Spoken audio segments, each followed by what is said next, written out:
இன்னைக்கு நாம பரிசுத்த ஆவியை துக்கப்படுத்தாம இருக்கிறோமா? கொஞ்சம் கொஞ்சமாவது சாயல் மாறுதா? சாயல் மாறினாவே லிட்டரலா சொல்றேன், உங்களுக்கு அந்த ஆசையே போயிடும். அதை என்ன செஞ்சிடும்? ராச போயிடும். நான் எனக்கு நடந்ததை உங்களுக்கு சொல்றேன். ஒரு காலத்துல வெளிநாட்டுக்கு ஊழியத்துக்கு கூட்டு போகும்போது அவங்க சொல்லுவாங்க, வாங்க கடைக்கெல்லாம் போலாம், ஏதாவது வாங்கி தரோம் அப்படிம்பாங்க. போன புதுசுல நானும் போவேன். ஒரு 2-3 வருஷம் இப்படி போக போக போக ஒண்ணு பாத்தீங்கன்னா எல்லா கடையும் ஒரே மாதிரி தான் இருக்குது. 80% ஒரே பொருள் தான் உலகம் முழுக்க, 20% தான் லோக்கல் பொருள்.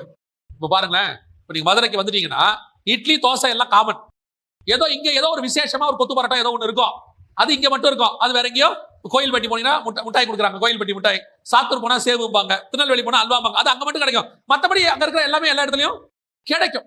அந்த மாதிரி கொஞ்சம் பார்க்க பார்க்க எல்லாமே ஒரே மாதிரி தான் இருக்குது. அதுக்கப்புறம் போர் அடிக்க தொடங்கிருச்சு.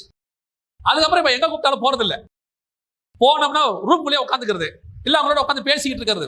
அப்புறம் ஒரு நாள் ஒரு பாஸ்டர் கேட்டாரு, 10 நாளா ஒரே ரூம்ல உட்காந்து இருக்கிறீங்களே, வாங்க எங்கேயாவது போயிட்டு வரலான்னாரு. போர் அடிக்குது வரலன்னு. இல்ல நீங்க போர் அடிக்குதா வெளியே போறாரு. ஏன் வெளியே போனா போர் அடிக்குது, அப்படியே உட்காந்து போனா போர் அடிக்கும் எல்லாத்தையும் பார்த்து. ஆனால் உடனடியாக அது வரல.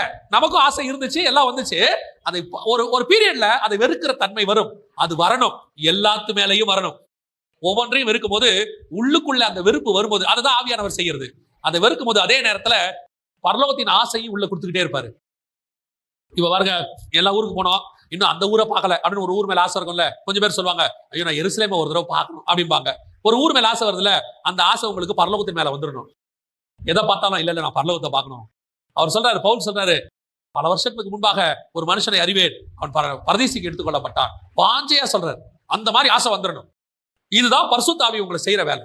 பரிசுத்த ஆவியானவர் உங்களுக்குள்ள வந்துட்டாருன்னா உலகத்தை வெறுக்கவும் அதே நேரத்துல எங்க போனோம், பரலோகத்தை நேசிக்கவும் சொல்லிக் கொடுப்பாரு.